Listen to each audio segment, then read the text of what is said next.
광활한 대지와 깊은 명상의 땅, 고대의 강물이 유구한 역사를 싣고 흐르는 곳. 그곳에서 인류의 정신사를 뒤흔든 위대한 영적 혁명이 태어났습니다. 오늘 우리는 불교라는 거대한 나무가 뿌리내린 깊고 비옥한 토양, 바로 고대 인도의 종교와 철학의 세계로 시간여행을 떠나고자 합니다. 본격적인 이야기에 앞서 잠시 시간을 내어 구독과 좋아요를 눌러주시는 것은 저희가 더 많은 분들과 지혜의 여정을 함께하는 데 큰 힘이 됩니다. 이 지식을 나누는 작은 실천이 여러분의 일상에 평화와 통찰의 빛을 더하기를 기원합니다. 우리는 흔히 불교의 창시자 시다르타 태자에 대해 이야기하지만 그가 눈을 뜨고 진리를 탐구했던 시대의 인도 대륙은 과연 어떤 모습이었을까요? 붓다가 등장하기 이전 그 땅에는 어떤 사상들이 꽃피고 있었으며 그 사상들은 불교의 탄생에 어떤 영향을 미쳤을까요? 이것이 오늘 우리가 함께 풀어갈 질문입니다.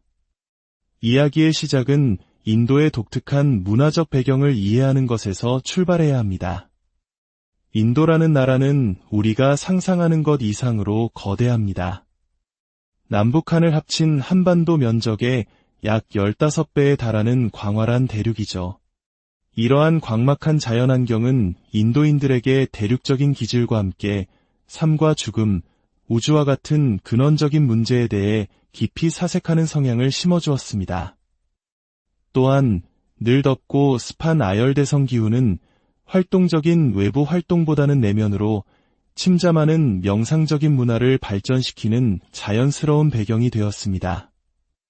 우리 한국인들이 사계절의 뚜렷한 변화 속에서 역동성과 끈기를 기질로 삼게 된 것과 같이 인도의 기후는 그들만의 독특한 정신세계를 형성하는 데 중요한 역할을 한 것입니다. 이 광대한 땅에는 5,000년이 넘는 시간 동안 수많은 인종이 들어와 터를 잡고 살아왔습니다. 그 결과 인도는 인종과 언어의 거대한 용광로가 되었습니다. 오늘날에도 인도에는 수백 개의 언어가 공존합니다. 서울에서 부산까지 가는 동안 전혀 다른 언어를 써야 하는 상황을 상상해 보십시오. 이러한 언어와 인종의 다양성은 곧 문화와 사상의 다양성으로 이어졌고, 이는 인도를 세계에서 가장 다채로운 정신문화의 발상지로 만들었습니다. 인류 최초의 위대한 문명 중 하나가 바로 이 땅에서 시작되었습니다. 세계 4대 문명의 발상지 중 하나로 꼽히는 인더스 문명입니다. 기원전 3300년경 지금의 파키스탄 지역에 위치한 모헨조다로와 하라파 유적은 5,000년 전의 도시라고는 믿기 어려울 정도로 경이로운 모습을 보여줍니다. 이 도시들은 놀랍도록 정교한 도시 계획에 따라 건설되었습니다. 소와 마차가 다니는 넓은 대로와 사람들이 오가는 좁은 골목이 바둑판처럼 반듯하게 구획되어 있었고, 심지어 오늘날과 같은 하수도 시설까지 갖추고 있었습니다. 보도블록에는 아름다운 꽃무늬를 새겨넣는 등 미적인 감각까지 엿볼 수 있습니다. 하지만 인더스 문명의 가장 놀라운 점은 고도로 발달된 정신문화, 즉 종교가 존재했다는 흔적입니다. 유적지에서는 수많은 동물의 형상을 새긴 인장들이 발견되는데, 이는 특정 동물을 숭배하는 토테미즘의 일종이었을 것으로 추측됩니다. 또한 길게 수염을 기른 근엄한 표정의 인물상은 당시 종교 의례를 집행하던 제사장이거나 강력한 통치자의 모습이었을 것입니다. 그리고 결정적인 증거는 모헨조다로에서 발견된 거대한 공중 목욕탕 유적입니다. 이것은 단순한 목욕 시설이 아니었습니다. 2층에는 옷을 갈아입는 공간이, 아래층에는 물이 드나드는 홈이 파인 대규모 목욕탕이 있었는데, 학자들은 이것이 종교의식에 참여하기 전 수많은 사람이 모여 몸을 정결히 하던 신성한 공간이었을 것이라고 봅니다. 이는 신 앞에 나아가기 전 심신을 깨끗이 하는 정화의식이 이미 5,000년 전 인도인들의 삶에 깊숙이 자리 잡고 있었음을 보여줍니다.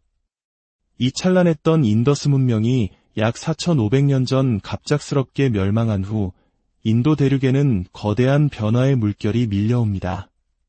바로 중앙아시아 코카서스 북부 지역에서 살던 유목민족, 아리안족의 침입입니다.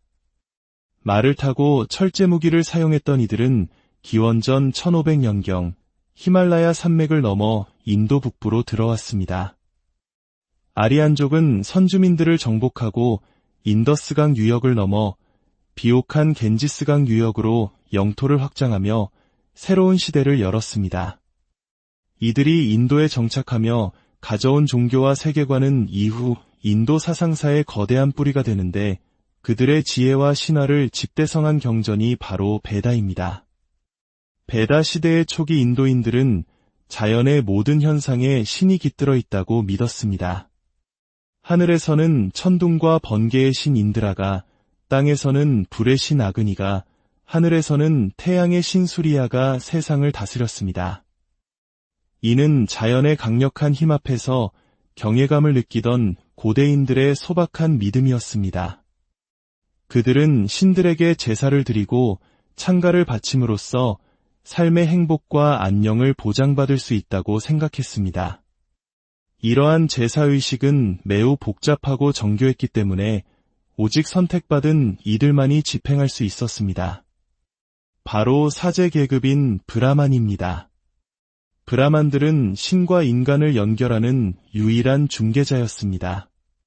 그들의 기도를 통해서만 신의 은총을 받을 수 있다고 믿었기에 브라만의 권위는 하늘을 찔렀습니다.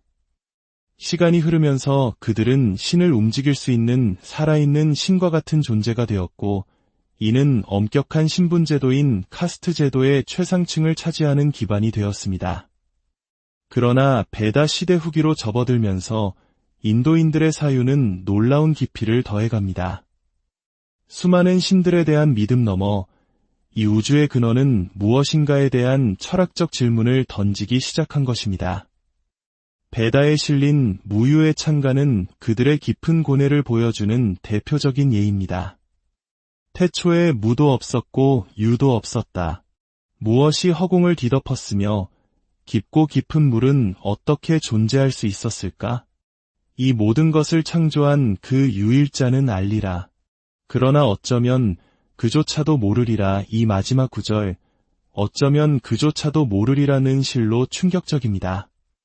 수많은 신을 섬기던 다신교에서 유일신 사상으로 발전하더니 마침내 그 유일한 창조주마저 의심의 대상으로 삼는 지적 대담함을 보여줍니다. 창조주가 모든 것을 만들었다면 그 창조주 이전에는 무엇이 있었는가? 이처럼 끝없는 질문은 인도 철학의 위대한 특징이 되었습니다. 이러한 베다의 제사 중심주의와 신 중심주의에 대한 반성과 성찰 속에서 인도 사상사의 두 번째 거대한 물결인 우파니샤드 시대가 열립니다. 우파니샤드는 가까이 앉는다는 의미로 스승의 발치에 앉아 비밀스럽게 전수받는 심오한 가르침을 뜻합니다. 우파니샤드의 철학자들은 더 이상 관심의 대상을 외부의 신들에게 두지 않았습니다. 그들은 인간의 내면으로, 나라는 존재의 근원으로 눈을 돌렸습니다. 그들은 우주를 움직이는 궁극적인 실체를 브라만이라 불렀고, 모든 개개인의 내면에 존재하는 참된 자아를 아트만이라고 불렀습니다. 그리고 마침내 그들은 인류 정신사의 길이 남을 위대한 통찰에 이릅니다. 바로 우주의 본체인 브라만과 나의 참된 자아인 아트만이 본질적으로 하나라는 버마이려 사상입니다. 광활한 우주와 내 안의 작은 자아가 둘이 아니라는 깨달음, 이것이 바로 해탈이며 모든 고통에서 벗어나는 길이라고 가르쳤습니다. 우파니샤드에는 이러한 가르침을 담은 수많은 비유와 대화가 등장합니다. 한 아버지가 오랫동안 유학하고 돌아온 아들에게 묻습니다. 사랑하는 아들아, 너는 하나를 암으로써 들리지 않던 것을 듣게 되고 생각지 못했던 것을 생각하게 되며 알지 못했던 것을 알게 되는 그 가르침을 배웠느냐? 아들이 어리둥절해하자 아버지는 설명합니다. 한 덩이의 흙을 알면 밥그릇, 찻잔, 항아리 등 흙으로 만든 모든 것을 알게 되는 것과 같다. 이처럼 모든 것의 근원인 단 하나의 실제, 사트를 깨달으면 우주 만물의 이치를 통찰할 수 있단다. 또 다른 현자는 이렇게 말합니다. 인간을 진정으로 행복하게 하는 것은 무엇일까? 온 세상이 금은보화로 가득 찬다고 행복할까? 영원히 죽지 않는다면 행복할까? 결코 아니다. 진정한 행복은 우리 내면에 숨겨진 참된 자아, 아트만을 깨닫는 데 있다. 우리는 모두 아트만이라는 위대한 존재이면서도 그 사실을 잊고 감각적인 쾌락만을 좇으며 살아간다. 배고프면 먹고 졸리면 자는 삶이 전부인 줄 착각한다. 그러나 내 안의 아트만을 발견하는 순간 삶의 의미는 완전히 달라질 것이다. 이러한 고대 인도의 사상적 흐름은 서양 철학의 역사와도 놀랍도록 닮아 있습니다. 고대 그리스의 초기 철학자들은 만물의 근원은 물이다. 불이다라며 주로 자연 현상을 탐구했습니다. 마치 베다 시대의 인도인들이 자연의 신들을 섬겼던 것처럼 말입니다. 그러다 소크라테스가 등장하며 철학의 물줄기를 완전히 바꾸어 놓습니다. 그는 너 자신을 알라고 외치며 탐구의 대상을 자연에서 인간의 내면으로 돌렸습니다. 소크라테스가 아테네 시민들에 의해 올해의 인물로 선정되었을 때의 일화는 유명합니다. 그는 자신이 뽑힐 이유가 없다고 생각했지만 깊은 밤 홀로 자신의 이름이 새겨진 돌기둥을 어루만지며 깨달았습니다. 다른 사람들은 자신이 아무것도 모른다는 사실조차 모르지만 나는 적어도 내가 무지하다는 것은 알고 있다. 바로 이 무지의 자각이야말로 모든 지혜의 출발점이었던 것입니다. 이처럼 인간 내면의 본질을 파고들었던 우파니샤드의 철학적 혁명과 소크라테스의 외침은 동서양을 막론하고 인류 지성사의 위대한 전환점이었습니다. 자, 그렇다면 이 베다와 우파니샤드의 사상은 불교에 어떤 영향을 주었을까요? 첫째, 버마이려 사상은 이후 대승불교의 핵심 사상인 불의 사상, 즉 둘이 아니다라는 가르침의 철학적 토대가 되었습니다. 생과 사가 둘이 아니며 번뇌와 깨달음 이 둘이 아니라는 심오한 통찰은 바로 이 버마이려 사상과 깊은 연관을 맺고 있습니다. 우리에게 익숙한 선불교에서 사는 산이여 물은 물이로다 라고 했다가 다시 사는 산이 아니고 물은 물이 아니다 라고 하는 것도 결국 현상 너머의 본질이 둘이 아님을 깨닫는 과정을 보여주는 것입니다. 그러나 동시에 붓다는 베다의 권위를 정면으로 부정했습니다. 그는 인간의 행복과 불행이 신이나 브라만 사제의 제사에 달려있다는 생각을 단호히 거부했습니다. 만약 모든 것이 신의 뜻대로라면 인간은 아무런 노력도 할 필요가 없지 않은가? 이것은 불합리하다. 자신의 운명을 개척하는 것은 오직 자기 자신일 뿐이다. 붓다는 신분과 계급에 상관없이 누구나 자신의 노력과 수행을 통해 깨달음을 얻을 수 있다고 선언했습니다. 이는 당시로서는 상상하기 어려운 혁명적인 가르침이었습니다. 결론적으로 고대 인도의 종교와 철학은 불교가 태어날 수 있었던 거대하고 역동적인 자궁과도 같았습니다. 불교는 베다의 신중심주의와 권위주의를 비판하며 등장했지만 동시에 우파니샤드가 이룩한 깊은 내면적 성찰과 철학적 사유를 자양분으로 삼아 더욱 정교하고 실천적인 해탈의 길을 제시할 수 있었습니다.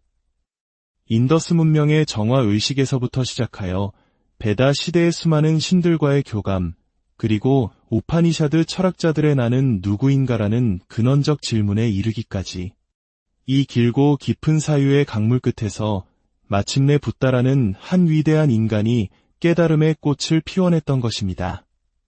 수천 년 전 히말라야의 수행자들이 던졌던 그 질문들, 나는 어디에서 와서 어디로 가는가? 이 우주의 진실은 무엇인가? 하는 그 물음은 오늘을 살아가는 우리에게도 여전히 유효합니다. 그 해답을 향한 위대한 탐구는 지금 이 순간 우리 각자의 내면에서 계속되고 있습니다. 광활한 대지와 깊은 명상의 땅, 고대의 강물이 유구한 역사를 싣고 흐르는 곳, 그곳에서 인류의 정신사를 뒤흔든 위대한 영적 혁명이 태어났습니다. 오늘 우리는 불교라는 거대한 나무가 뿌리내린 깊고 비옥한 토양, 바로 고대 인도의 종교와 철학의 세계로 시간여행을 떠나고자 합니다. 본격적인 이야기에 앞서 잠시 시간을 내어 구독과 좋아요를 눌러주시는 것은 저희가 더 많은 분들과 지혜의 여정을 함께하는 데 큰 힘이 됩니다. 이 지식을 나누는 작은 실천이 여러분의 일상에 평화와 통찰의 빛을 더하기를 기원합니다. 우리는 흔히 불교의 창시자 시다르타 태자에 대해 이야기하지만 그가 눈을 뜨고 진리를 탐구했던 시대의 인도 대륙은 과연 어떤 모습이었을까요? 붓다가 등장하기 이전 그 땅에는 어떤 사상들이 꽃피고 있었으며 그 사상들은 불교의 탄생에 어떤 영향을 미쳤을까요? 이것이 오늘 우리가 함께 풀어갈 질문입니다. 이야기의 시작은 인도의 독특한 문화적 배경을 이해하는 것에서 출발해야 합니다. 인도라는 나라는 우리가 상상하는 것 이상으로 거대합니다. 남북한을 합친 한반도 면적의 약 15배에 달하는 광활한 대륙이죠. 이러한 광막한 자연환경은 인도인들에게 대륙적인 기질과 함께 삶과 죽음, 우주와 같은 근원적인 문제에 대해 깊이 사색하는 성향을 심어주었습니다. 또한 늘 덥고 습한 아열대성 기후는 활동적인 외부 활동보다는 내면으로 침잠하는 명상적인 문화를 발전시키는 자연스러운 배경이 되었습니다. 우리 한국인들이 사계절의 뚜렷한 변화 속에서 역동성과 끈기를 기질로 삼게 된 것과 같이 인도의 기후는 그들만의 독특한 정신세계를 형성하는 데 중요한 역할을 한 것입니다. 이 광대한 땅에는 5,000년이 넘는 시간 동안 수많은 인종이 들어와 터를 잡고 살아왔습니다. 그 결과 인도는 인종과 언어의 거대한 용광로가 되었습니다. 오늘날에도 인도에는 수백 개의 언어가 공존합니다. 서울에서 부산까지 가는 동안 전혀 다른 언어를 써야 하는 상황을 상상해 보십시오. 이러한 언어와 인종의 다양성은 곧 문화와 사상의 다양성으로 이어졌고, 이는 인도를 세계에서 가장 다채로운 정신문화의 발상지로 만들었습니다. 인류 최초의 위대한 문명 중 하나가 바로 이 땅에서 시작되었습니다. 세계 4대 문명의 발상지 중 하나로 꼽히는 인더스 문명입니다. 기원전 3300년경 지금의 파키스탄 지역에 위치한 모헨조다로와 하라파 유적은 5,000년 전의 도시라고는 믿기 어려울 정도로 경이로운 모습을 보여줍니다. 이 도시들은 놀랍도록 정교한 도시 계획에 따라 건설되었습니다. 소와 마차가 다니는 넓은 대로와 사람들이 오가는 좁은 골목이 바둑판처럼 반듯하게 구획되어 있었고, 심지어 오늘날과 같은 하수도 시설까지 갖추고 있었습니다. 보도블록에는 아름다운 꽃무늬를 새겨넣는 등 미적인 감각까지 엿볼 수 있습니다. 하지만 인더스 문명의 가장 놀라운 점은 고도로 발달된 정신문화, 즉 종교가 존재했다는 흔적입니다. 유적지에서는 수많은 동물의 형상을 새긴 인장들이 발견되는데, 이는 특정 동물을 숭배하는 토테미즘의 일종이었을 것으로 추측됩니다. 또한 길게 수염을 기른 근엄한 표정의 인물상은 당시 종교 의례를 집행하던 제사장이거나 강력한 통치자의 모습이었을 것입니다. 그리고 결정적인 증거는 모헨조다로에서 발견된 거대한 공중 목욕탕 유적입니다. 이것은 단순한 목욕 시설이 아니었습니다. 2층에는 옷을 갈아입는 공간이, 아래층에는 물이 드나드는 홈이 파인 대규모 목욕탕이 있었는데, 학자들은 이것이 종교의식에 참여하기 전 수많은 사람이 모여 몸을 정결히 하던 신성한 공간이었을 것이라고 봅니다. 이는 신 앞에 나아가기 전 심신을 깨끗이 하는 정화의식이 이미 5,000년 전 인도인들의 삶에 깊숙이 자리 잡고 있었음을 보여줍니다. 이 찬란했던 인더스 문명이 약 4,500년 전 갑작스럽게 멸망한 후 인도 대륙에는 거대한 변화의 물결이 밀려옵니다. 바로 중앙아시아 코카서스 북부 지역에서 살던 유목민족, 아리안족의 침입입니다. 말을 타고 철제 무기를 사용했던 이들은 기원전 1500년경 히말라야 산맥을 넘어 인도 북부로 들어왔습니다. 아리안족은 선주민들을 정복하고 인더스강 유역을 넘어 비옥한 겐지스강 유역으로 영토를 확장하며 새로운 시대를 열었습니다. 이들이 인도에 정착하며 가져온 종교와 세계관은 이후 인도 사상사의 거대한 뿌리가 되는데 그들의 지혜와 신화를 집대성한 경전이 바로 베다입니다. 베다 시대의 초기 인도인들은 자연의 모든 현상에 신이 깃들어 있다고 믿었습니다. 하늘에서는 천둥과 번개의 신 인드라가, 땅에서는 불의 신 아그니가, 하늘에서는 태양의 신 수리야가 세상을 다스렸습니다.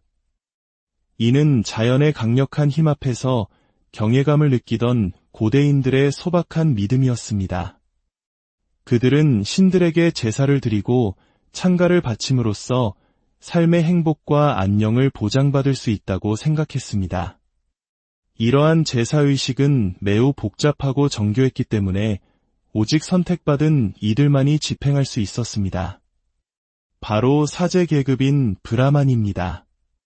브라만들은 신과 인간을 연결하는 유일한 중개자였습니다.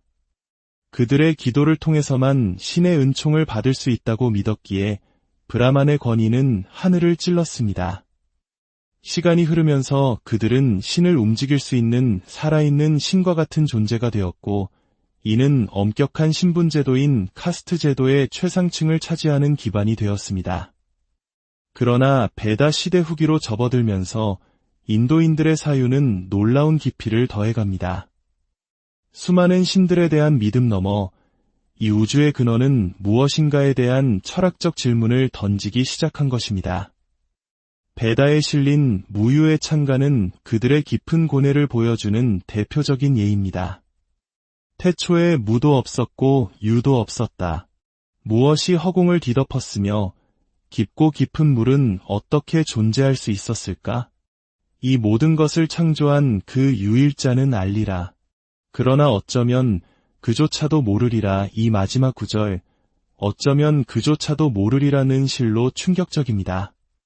수많은 신을 섬기던 다신교에서 유일신 사상으로 발전하더니 마침내 그 유일한 창조주마저 의심의 대상으로 삼는 지적 대담함을 보여줍니다. 창조주가 모든 것을 만들었다면 그 창조주 이전에는 무엇이 있었는가? 이처럼 끝없는 질문은 인도 철학의 위대한 특징이 되었습니다. 이러한 베다의 제사 중심주의와 신 중심주의에 대한 반성과 성찰 속에서 인도 사상사의 두 번째 거대한 물결인 우파니샤드 시대가 열립니다. 우파니샤드는 가까이 앉는다는 의미로 스승의 발치에 앉아 비밀스럽게 전수받는 심오한 가르침을 뜻합니다. 우파니샤드의 철학자들은 더 이상 관심의 대상을 외부의 신들에게 두지 않았습니다. 그들은 인간의 내면으로, 나라는 존재의 근원으로 눈을 돌렸습니다. 그들은 우주를 움직이는 궁극적인 실체를 브라만이라 불렀고, 모든 개개인의 내면에 존재하는 참된 자아를 아트만이라고 불렀습니다. 그리고 마침내 그들은 인류 정신사의 길이 남을 위대한 통찰에 이릅니다.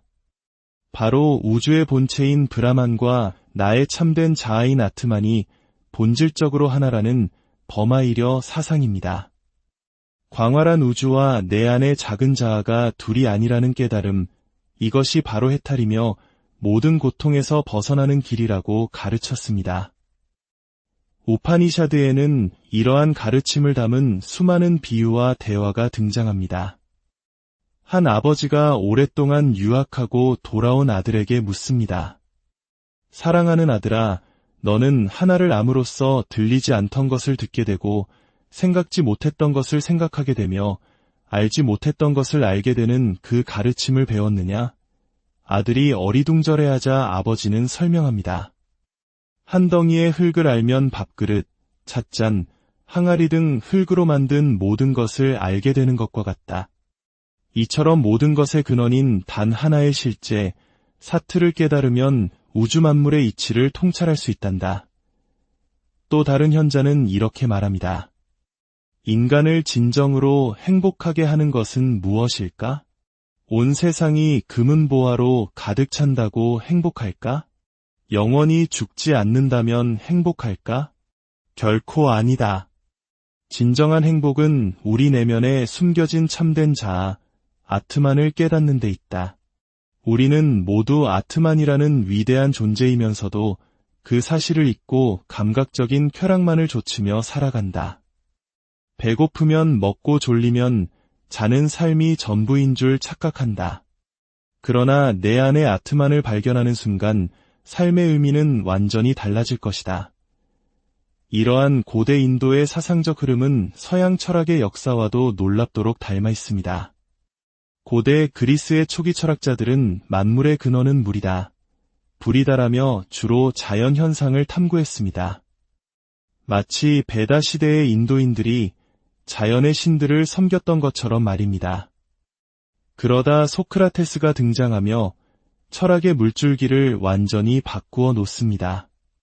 그는 너 자신을 알라고 외치며 탐구의 대상을 자연에서 인간의 내면으로 돌렸습니다. 소크라테스가 아테네 시민들에 의해 올해의 인물로 선정되었을 때의 일화는 유명합니다. 그는 자신이 뽑힐 이유가 없다고 생각했지만 깊은 밤 홀로 자신의 이름이 새겨진 돌기둥을 어루만지며 깨달았습니다. 다른 사람들은 자신이 아무것도 모른다는 사실조차 모르지만 나는 적어도 내가 무지하다는 것은 알고 있다. 바로 이 무지의 자각이야말로 모든 지혜의 출발점이었던 것입니다.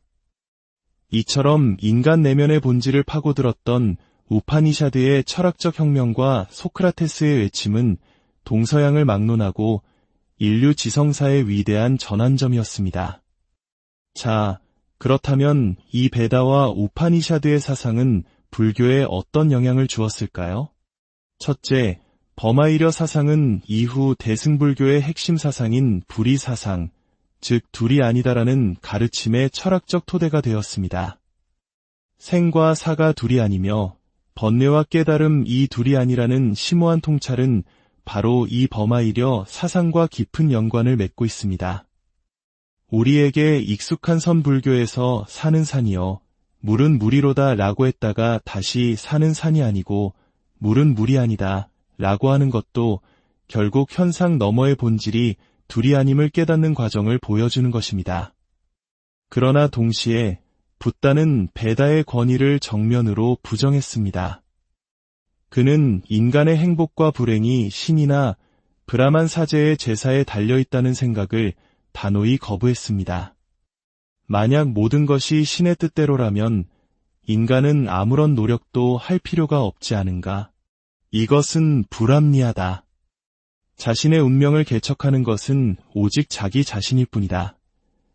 붓다는 신분과 계급에 상관없이 누구나 자신의 노력과 수행을 통해 깨달음을 얻을 수 있다고 선언했습니다. 이는 당시로서는 상상하기 어려운 혁명적인 가르침이었습니다. 결론적으로 고대 인도의 종교와 철학은 불교가 태어날 수 있었던 거대하고 역동적인 자궁과도 같았습니다. 불교는 베다의 신중심주의와 권위주의를 비판하며 등장했지만 동시에 우파니샤드가 이룩한 깊은 내면적 성찰과 철학적 사유를 자양분으로 삼아 더욱 정교하고 실천적인 해탈의 길을 제시할 수 있었습니다. 인더스 문명의 정화 의식에서부터 시작하여 베다 시대의 수많은 신들과의 교감, 그리고 우파니샤드 철학자들의 나는 누구인가라는 근원적 질문에 이르기까지 이 길고 깊은 사유의 강물 끝에서 마침내 붓다라는 한 위대한 인간이 깨달음의 꽃을 피워냈던 것입니다. 수천 년 전 히말라야의 수행자들이 던졌던 그 질문들, 나는 어디에서 와서 어디로 가는가? 이 우주의 진실은 무엇인가? 하는 그 물음은 오늘을 살아가는 우리에게도 여전히 유효합니다. 그 해답을 향한 위대한 탐구는 지금 이 순간 우리 각자의 내면에서 계속되고 있습니다. 광활한 대지와 깊은 명상의 땅, 고대의 강물이 유구한 역사를 싣고 흐르는 곳. 그곳에서 인류의 정신사를 뒤흔든 위대한 영적 혁명이 태어났습니다. 오늘 우리는 불교라는 거대한 나무가 뿌리내린 깊고 비옥한 토양, 바로 고대 인도의 종교와 철학의 세계로 시간여행을 떠나고자 합니다. 본격적인 이야기에 앞서 잠시 시간을 내어 구독과 좋아요를 눌러주시는 것은 저희가 더 많은 분들과 지혜의 여정을 함께하는 데 큰 힘이 됩니다. 이 지식을 나누는 작은 실천이 여러분의 일상에 평화와 통찰의 빛을 더하기를 기원합니다. 우리는 흔히 불교의 창시자 시다르타 태자에 대해 이야기하지만 그가 눈을 뜨고 진리를 탐구했던 시대의 인도 대륙은 과연 어떤 모습이었을까요? 붓다가 등장하기 이전 그 땅에는 어떤 사상들이 꽃피고 있었으며 그 사상들은 불교의 탄생에 어떤 영향을 미쳤을까요? 이것이 오늘 우리가 함께 풀어갈 질문입니다. 이야기의 시작은 인도의 독특한 문화적 배경을 이해하는 것에서 출발해야 합니다. 인도라는 나라는 우리가 상상하는 것 이상으로 거대합니다. 남북한을 합친 한반도 면적의 약 15배에 달하는 광활한 대륙이죠. 이러한 광막한 자연환경은 인도인들에게 대륙적인 기질과 함께 삶과 죽음, 우주와 같은 근원적인 문제에 대해 깊이 사색하는 성향을 심어주었습니다. 또한 늘 덥고 습한 아열대성 기후는 활동적인 외부 활동보다는 내면으로 침잠하는 명상적인 문화를 발전시키는 자연스러운 배경이 되었습니다. 우리 한국인들이 사계절의 뚜렷한 변화 속에서 역동성과 끈기를 기질로 삼게 된 것과 같이 인도의 기후는 그들만의 독특한 정신세계를 형성하는 데 중요한 역할을 한 것입니다. 이 광대한 땅에는 5,000년이 넘는 시간 동안 수많은 인종이 들어와 터를 잡고 살아왔습니다. 그 결과 인도는 인종과 언어의 거대한 용광로가 되었습니다. 오늘날에도 인도에는 수백 개의 언어가 공존합니다. 서울에서 부산까지 가는 동안 전혀 다른 언어를 써야 하는 상황을 상상해 보십시오. 이러한 언어와 인종의 다양성은 곧 문화와 사상의 다양성으로 이어졌고, 이는 인도를 세계에서 가장 다채로운 정신문화의 발상지로 만들었습니다. 인류 최초의 위대한 문명 중 하나가 바로 이 땅에서 시작되었습니다. 세계 4대 문명의 발상지 중 하나로 꼽히는 인더스 문명입니다. 기원전 3300년경 지금의 파키스탄 지역에 위치한 모헨조다로와 하라파 유적은 5,000년 전의 도시라고는 믿기 어려울 정도로 경이로운 모습을 보여줍니다. 이 도시들은 놀랍도록 정교한 도시 계획에 따라 건설되었습니다.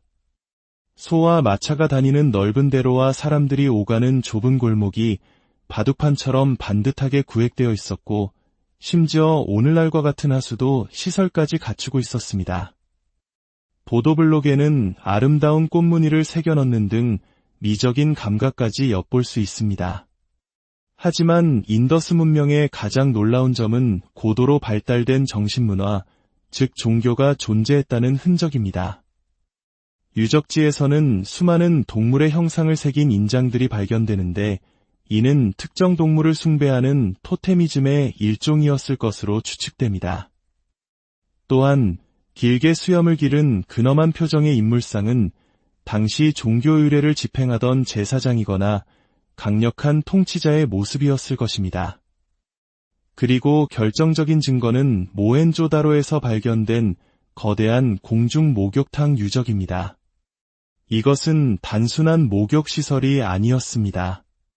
2층에는 옷을 갈아입는 공간이, 아래층에는 물이 드나드는 홈이 파인 대규모 목욕탕이 있었는데, 학자들은 이것이 종교의식에 참여하기 전 수많은 사람이 모여 몸을 정결히 하던 신성한 공간이었을 것이라고 봅니다.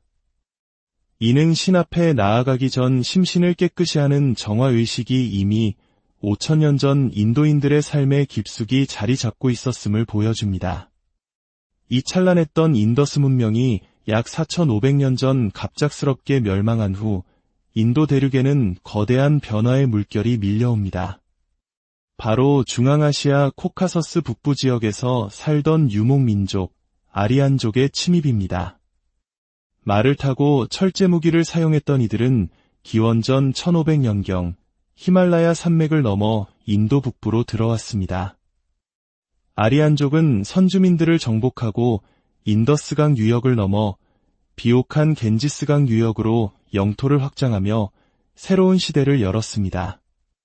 이들이 인도에 정착하며 가져온 종교와 세계관은 이후 인도 사상사의 거대한 뿌리가 되는데 그들의 지혜와 신화를 집대성한 경전이 바로 베다입니다. 베다 시대의 초기 인도인들은 자연의 모든 현상에 신이 깃들어 있다고 믿었습니다. 하늘에서는 천둥과 번개의 신 인드라가, 땅에서는 불의 신 아그니가, 하늘에서는 태양의 신 수리야가 세상을 다스렸습니다. 이는 자연의 강력한 힘 앞에서 경외감을 느끼던 고대인들의 소박한 믿음이었습니다. 그들은 신들에게 제사를 드리고 창가를 바침으로써 삶의 행복과 안녕을 보장받을 수 있다고 생각했습니다. 이러한 제사의식은 매우 복잡하고 정교했기 때문에 오직 선택받은 이들만이 집행할 수 있었습니다. 바로 사제 계급인 브라만입니다. 브라만들은 신과 인간을 연결하는 유일한 중개자였습니다. 그들의 기도를 통해서만 신의 은총을 받을 수 있다고 믿었기에 브라만의 권위는 하늘을 찔렀습니다. 시간이 흐르면서 그들은 신을 움직일 수 있는 살아있는 신과 같은 존재가 되었고, 이는 엄격한 신분제도인 카스트 제도의 최상층을 차지하는 기반이 되었습니다. 그러나 베다 시대 후기로 접어들면서 인도인들의 사유는 놀라운 깊이를 더해갑니다. 수많은 신들에 대한 믿음 넘어 이 우주의 근원은 무엇인가에 대한 철학적 질문을 던지기 시작한 것입니다. 베다에 실린 무유의 창가는 그들의 깊은 고뇌를 보여주는 대표적인 예입니다. 태초에 무도 없었고 유도 없었다. 무엇이 허공을 뒤덮었으며 깊고 깊은 물은 어떻게 존재할 수 있었을까? 이 모든 것을 창조한 그 유일자는 알리라. 그러나 어쩌면 그조차도 모르리라. 이 마지막 구절, 어쩌면 그조차도 모르리라는 실로 충격적입니다. 수많은 신을 섬기던 다신교에서 유일신 사상으로 발전하더니 마침내 그 유일한 창조주마저 의심의 대상으로 삼는 지적 대담함을 보여줍니다. 창조주가 모든 것을 만들었다면 그 창조주 이전에는 무엇이 있었는가? 이처럼 끝없는 질문은 인도 철학의 위대한 특징이 되었습니다. 이러한 베다의 제사 중심주의와 신 중심주의에 대한 반성과 성찰 속에서 인도 사상사의 두 번째 거대한 물결인 우파니샤드 시대가 열립니다. 우파니샤드는 가까이 앉는다는 의미로 스승의 발치에 앉아 비밀스럽게 전수받는 심오한 가르침을 뜻합니다. 우파니샤드의 철학자들은 더 이상 관심의 대상을 외부의 신들에게 두지 않았습니다. 그들은 인간의 내면으로, 나라는 존재의 근원으로 눈을 돌렸습니다. 그들은 우주를 움직이는 궁극적인 실체를 브라만이라 불렀고, 모든 개개인의 내면에 존재하는 참된 자아를 아트만이라고 불렀습니다. 그리고 마침내 그들은 인류 정신사의 길이 남을 위대한 통찰에 이릅니다. 바로 우주의 본체인 브라만과 나의 참된 자아인 아트만이 본질적으로 하나라는 버마이려 사상입니다. 광활한 우주와 내 안의 작은 자아가 둘이 아니라는 깨달음, 이것이 바로 해탈이며 모든 고통에서 벗어나는 길이라고 가르쳤습니다. 우파니샤드에는 이러한 가르침을 담은 수많은 비유와 대화가 등장합니다. 한 아버지가 오랫동안 유학하고 돌아온 아들에게 묻습니다. 사랑하는 아들아, 너는 하나를 암으로써 들리지 않던 것을 듣게 되고 생각지 못했던 것을 생각하게 되며 알지 못했던 것을 알게 되는 그 가르침을 배웠느냐? 아들이 어리둥절해하자 아버지는 설명합니다. 한 덩이의 흙을 알면 밥그릇, 찻잔, 항아리 등 흙으로 만든 모든 것을 알게 되는 것과 같다. 이처럼 모든 것의 근원인 단 하나의 실제, 사트를 깨달으면 우주 만물의 이치를 통찰할 수 있단다. 또 다른 현자는 이렇게 말합니다. 인간을 진정으로 행복하게 하는 것은 무엇일까? 온 세상이 금은보화로 가득 찬다고 행복할까? 영원히 죽지 않는다면 행복할까? 결코 아니다. 진정한 행복은 우리 내면에 숨겨진 참된 자아, 아트만을 깨닫는 데 있다. 우리는 모두 아트만이라는 위대한 존재이면서도 그 사실을 잊고 감각적인 쾌락만을 좇으며 살아간다. 배고프면 먹고 졸리면 자는 삶이 전부인 줄 착각한다. 그러나 내 안의 아트만을 발견하는 순간 삶의 의미는 완전히 달라질 것이다. 이러한 고대 인도의 사상적 흐름은 서양 철학의 역사와도 놀랍도록 닮아 있습니다. 고대 그리스의 초기 철학자들은 만물의 근원은 물이다. 불이다라며 주로 자연 현상을 탐구했습니다. 마치 베다 시대의 인도인들이 자연의 신들을 섬겼던 것처럼 말입니다. 그러다 소크라테스가 등장하며 철학의 물줄기를 완전히 바꾸어 놓습니다. 그는 너 자신을 알라고 외치며 탐구의 대상을 자연에서 인간의 내면으로 돌렸습니다. 소크라테스가 아테네 시민들에 의해 올해의 인물로 선정되었을 때의 일화는 유명합니다. 그는 자신이 뽑힐 이유가 없다고 생각했지만 깊은 밤 홀로 자신의 이름이 새겨진 돌기둥을 어루만지며 깨달았습니다. 다른 사람들은 자신이 아무것도 모른다는 사실조차 모르지만 나는 적어도 내가 무지하다는 것은 알고 있다. 바로 이 무지의 자각이야말로 모든 지혜의 출발점이었던 것입니다. 이처럼 인간 내면의 본질을 파고들었던 우파니샤드의 철학적 혁명과 소크라테스의 외침은 동서양을 막론하고 인류 지성사의 위대한 전환점이었습니다. 자, 그렇다면 이 베다와 우파니샤드의 사상은 불교에 어떤 영향을 주었을까요?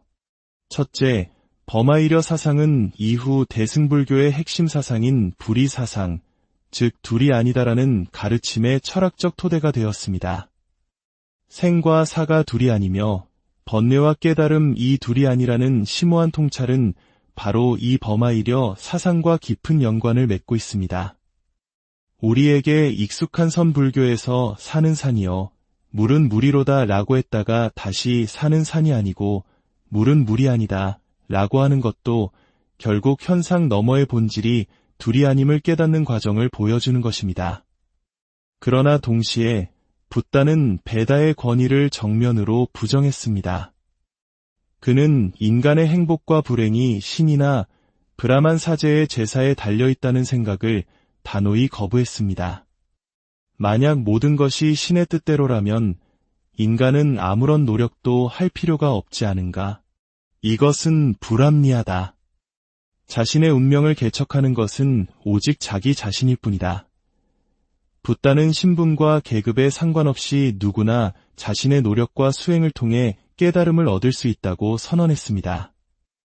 이는 당시로서는 상상하기 어려운 혁명적인 가르침이었습니다. 결론적으로 고대 인도의 종교와 철학은 불교가 태어날 수 있었던 거대하고 역동적인 자궁과도 같았습니다. 불교는 베다의 신중심주의와 권위주의를 비판하며 등장했지만 동시에 우파니샤드가 이룩한 깊은 내면적 성찰과 철학적 사유를 자양분으로 삼아 더욱 정교하고 실천적인 해탈의 길을 제시할 수 있었습니다. 인더스 문명의 정화 의식에서부터 시작하여 베다 시대의 수많은 신들과의 교감, 그리고 우파니샤드 철학자들의 나는 누구인가라는 근원적 질문에 이르기까지 이 길고 깊은 사유의 강물 끝에서 마침내 붓다라는 한 위대한 인간이 깨달음의 꽃을 피워냈던 것입니다. 수천 년 전 히말라야의 수행자들이 던졌던 그 질문들, 나는 어디에서 와서 어디로 가는가? 이 우주의 진실은 무엇인가? 하는 그 물음은 오늘을 살아가는 우리에게도 여전히 유효합니다. 그 해답을 향한 위대한 탐구는 지금 이 순간 우리 각자의 내면에서 계속되고 있습니다. 광활한 대지와 깊은 명상의 땅, 고대의 강물이 유구한 역사를 싣고 흐르는 곳, 그곳에서 인류의 정신사를 뒤흔든 위대한 영적 혁명이 태어났습니다. 오늘 우리는 불교라는 거대한 나무가 뿌리내린 깊고 비옥한 토양, 바로 고대 인도의 종교와 철학의 세계로 시간여행을 떠나고자 합니다. 본격적인 이야기에 앞서 잠시 시간을 내어 구독과 좋아요를 눌러주시는 것은 저희가 더 많은 분들과 지혜의 여정을 함께하는 데 큰 힘이 됩니다. 이 지식을 나누는 작은 실천이 여러분의 일상에 평화와 통찰의 빛을 더하기를 기원합니다. 우리는 흔히 불교의 창시자 시다르타 태자에 대해 이야기하지만 그가 눈을 뜨고 진리를 탐구했던 시대의 인도 대륙은 과연 어떤 모습이었을까요? 붓다가 등장하기 이전 그 땅에는 어떤 사상들이 꽃피고 있었으며 그 사상들은 불교의 탄생에 어떤 영향을 미쳤을까요? 이것이 오늘 우리가 함께 풀어갈 질문입니다. 이야기의 시작은 인도의 독특한 문화적 배경을 이해하는 것에서 출발해야 합니다. 인도라는 나라는 우리가 상상하는 것 이상으로 거대합니다. 남북한을 합친 한반도 면적의 약 15배에 달하는 광활한 대륙이죠. 이러한 광막한 자연환경은 인도인들에게 대륙적인 기질과 함께 삶과 죽음, 우주와 같은 근원적인 문제에 대해 깊이 사색하는 성향을 심어주었습니다. 또한 늘 덥고 습한 아열대성 기후는 활동적인 외부 활동보다는 내면으로 침잠하는 명상적인 문화를 발전시키는 자연스러운 배경이 되었습니다. 우리 한국인들이 사계절의 뚜렷한 변화 속에서 역동성과 끈기를 기질로 삼게 된 것과 같이 인도의 기후는 그들만의 독특한 정신세계를 형성하는 데 중요한 역할을 한 것입니다. 이 광대한 땅에는 5,000년이 넘는 시간 동안 수많은 인종이 들어와 터를 잡고 살아왔습니다. 그 결과 인도는 인종과 언어의 거대한 용광로가 되었습니다. 오늘날에도 인도에는 수백 개의 언어가 공존합니다. 서울에서 부산까지 가는 동안 전혀 다른 언어를 써야 하는 상황을 상상해 보십시오. 이러한 언어와 인종의 다양성은 곧 문화와 사상의 다양성으로 이어졌고, 이는 인도를 세계에서 가장 다채로운 정신문화의 발상지로 만들었습니다. 인류 최초의 위대한 문명 중 하나가 바로 이 땅에서 시작되었습니다. 세계 4대 문명의 발상지 중 하나로 꼽히는 인더스 문명입니다. 기원전 3300년경 지금의 파키스탄 지역에 위치한 모헨조다로와 하라파 유적은 5,000년 전의 도시라고는 믿기 어려울 정도로 경이로운 모습을 보여줍니다. 이 도시들은 놀랍도록 정교한 도시 계획에 따라 건설되었습니다. 소와 마차가 다니는 넓은 대로와 사람들이 오가는 좁은 골목이 바둑판처럼 반듯하게 구획되어 있었고, 심지어 오늘날과 같은 하수도 시설까지 갖추고 있었습니다. 보도블록에는 아름다운 꽃무늬를 새겨넣는 등 미적인 감각까지 엿볼 수 있습니다. 하지만 인더스 문명의 가장 놀라운 점은 고도로 발달된 정신문화, 즉 종교가 존재했다는 흔적입니다. 유적지에서는 수많은 동물의 형상을 새긴 인장들이 발견되는데, 이는 특정 동물을 숭배하는 토테미즘의 일종이었을 것으로 추측됩니다. 또한 길게 수염을 기른 근엄한 표정의 인물상은 당시 종교 의례를 집행하던 제사장이거나 강력한 통치자의 모습이었을 것입니다.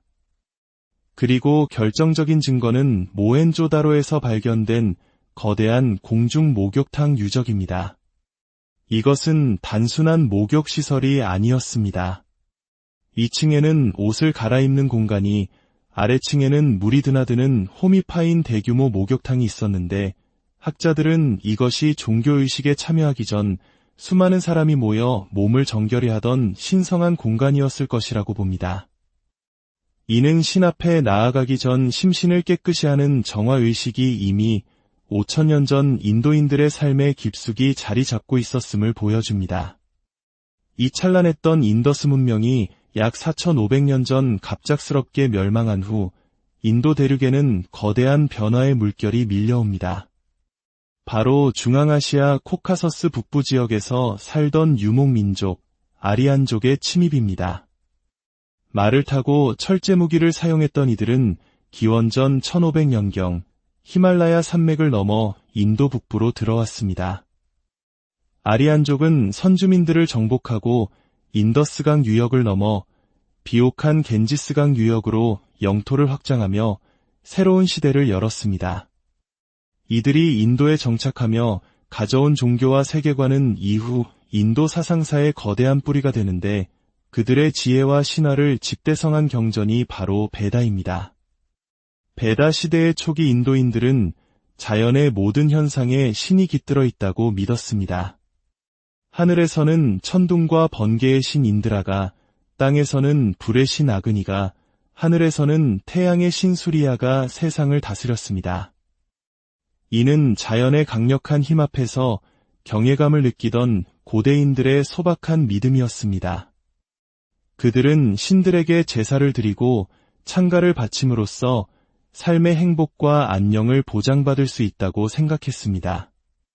이러한 제사의식은 매우 복잡하고 정교했기 때문에 오직 선택받은 이들만이 집행할 수 있었습니다.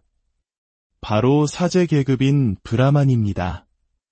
브라만들은 신과 인간을 연결하는 유일한 중개자였습니다. 그들의 기도를 통해서만 신의 은총을 받을 수 있다고 믿었기에 브라만의 권위는 하늘을 찔렀습니다. 시간이 흐르면서 그들은 신을 움직일 수 있는 살아있는 신과 같은 존재가 되었고, 이는 엄격한 신분 제도인 카스트 제도의 최상층을 차지하는 기반이 되었습니다. 그러나 베다 시대 후기로 접어들면서 인도인들의 사유는 놀라운 깊이를 더해갑니다. 수많은 신들에 대한 믿음 넘어 이 우주의 근원은 무엇인가에 대한 철학적 질문을 던지기 시작한 것입니다. 베다에 실린 무유의 창가는 그들의 깊은 고뇌를 보여주는 대표적인 예입니다. 태초에 무도 없었고 유도 없었다. 무엇이 허공을 뒤덮었으며 깊고 깊은 물은 어떻게 존재할 수 있었을까? 이 모든 것을 창조한 그 유일자는 알리라. 그러나 어쩌면 그조차도 모르리라. 이 마지막 구절, 어쩌면 그조차도 모르리라는 실로 충격적입니다. 수많은 신을 섬기던 다신교에서 유일신 사상으로 발전하더니 마침내 그 유일한 창조주마저 의심의 대상으로 삼는 지적 대담함을 보여줍니다. 창조주가 모든 것을 만들었다면 그 창조주 이전에는 무엇이 있었는가? 이처럼 끝없는 질문은 인도 철학의 위대한 특징이 되었습니다. 이러한 베다의 제사 중심주의와 신 중심주의에 대한 반성과 성찰 속에서 인도 사상사의 두 번째 거대한 물결인 우파니샤드 시대가 열립니다. 우파니샤드는 가까이 앉는다는 의미로 스승의 발치에 앉아 비밀스럽게 전수받는 심오한 가르침을 뜻합니다. 우파니샤드의 철학자들은 더 이상 관심의 대상을 외부의 신들에게 두지 않았습니다. 그들은 인간의 내면으로, 나라는 존재의 근원으로 눈을 돌렸습니다. 그들은 우주를 움직이는 궁극적인 실체를 브라만이라 불렀고, 모든 개개인의 내면에 존재하는 참된 자아를 아트만이라고 불렀습니다. 그리고 마침내 그들은 인류 정신사의 길이 남을 위대한 통찰에 이릅니다. 바로 우주의 본체인 브라만과 나의 참된 자아인 아트만이 본질적으로 하나라는 버마이려 사상입니다. 광활한 우주와 내 안의 작은 자아가 둘이 아니라는 깨달음, 이것이 바로 해탈이며 모든 고통에서 벗어나는 길이라고 가르쳤습니다. 우파니샤드에는 이러한 가르침을 담은 수많은 비유와 대화가 등장합니다. 한 아버지가 오랫동안 유학하고 돌아온 아들에게 묻습니다. 사랑하는 아들아, 너는 하나를 암으로써 들리지 않던 것을 듣게 되고 생각지 못했던 것을 생각하게 되며 알지 못했던 것을 알게 되는 그 가르침을 배웠느냐? 아들이 어리둥절해하자 아버지는 설명합니다.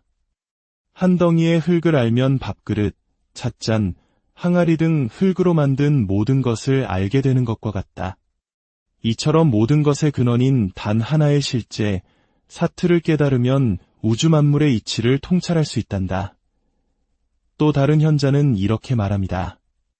인간을 진정으로 행복하게 하는 것은 무엇일까? 온 세상이 금은보화로 가득 찬다고 행복할까? 영원히 죽지 않는다면 행복할까? 결코 아니다. 진정한 행복은 우리 내면에 숨겨진 참된 자아, 아트만을 깨닫는 데 있다. 우리는 모두 아트만이라는 위대한 존재이면서도 그 사실을 잊고 감각적인 쾌락만을 좇으며 살아간다. 배고프면 먹고 졸리면 자는 삶이 전부인 줄 착각한다. 그러나 내 안의 아트만을 발견하는 순간 삶의 의미는 완전히 달라질 것이다. 이러한 고대 인도의 사상적 흐름은 서양 철학의 역사와도 놀랍도록 닮아 있습니다. 고대 그리스의 초기 철학자들은 만물의 근원은 물이다. 불이다라며 주로 자연 현상을 탐구했습니다.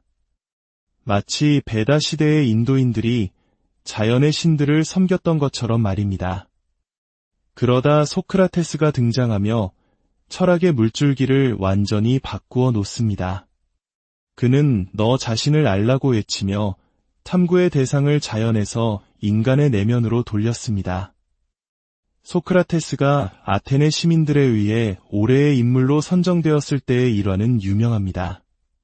그는 자신이 뽑힐 이유가 없다고 생각했지만 깊은 밤 홀로 자신의 이름이 새겨진 돌기둥을 어루만지며 깨달았습니다. 다른 사람들은 자신이 아무것도 모른다는 사실조차 모르지만 나는 적어도 내가 무지하다는 것은 알고 있다. 바로 이 무지의 자각이야말로 모든 지혜의 출발점이었던 것입니다. 이처럼 인간 내면의 본질을 파고들었던 우파니샤드의 철학적 혁명과 소크라테스의 외침은 동서양을 막론하고 인류 지성사의 위대한 전환점이었습니다. 자, 그렇다면 이 베다와 우파니샤드의 사상은 불교에 어떤 영향을 주었을까요? 첫째, 버마이려 사상은 이후 대승불교의 핵심 사상인 불의 사상, 즉 둘이 아니다라는 가르침의 철학적 토대가 되었습니다.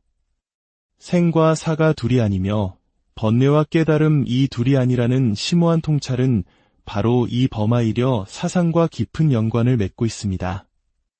우리에게 익숙한 선불교에서 사는 산이여 물은 물이로다 라고 했다가 다시 사는 산이 아니고 물은 물이 아니다 라고 하는 것도 결국 현상 너머의 본질이 둘이 아님을 깨닫는 과정을 보여주는 것입니다.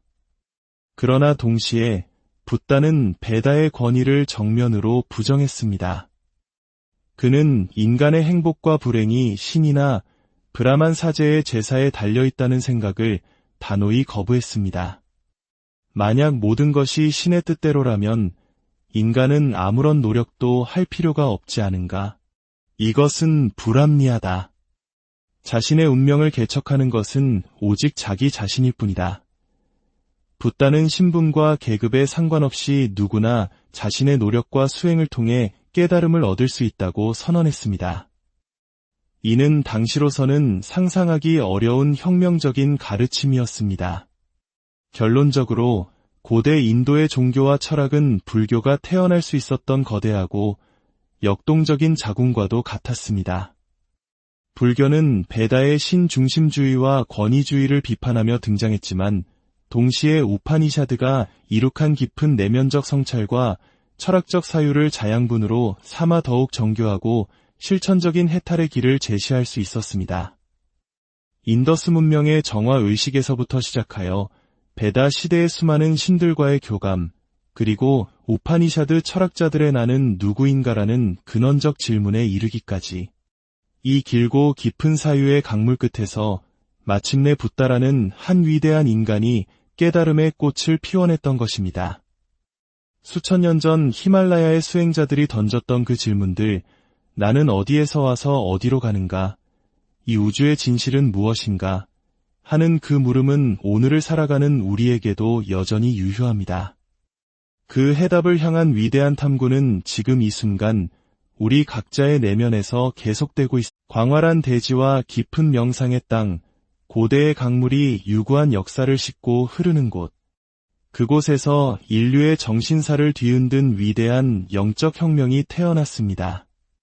오늘 우리는 불교라는 거대한 나무가 뿌리내린 깊고 비옥한 토양, 바로 고대 인도의 종교와 철학의 세계로 시간여행을 떠나고자 합니다.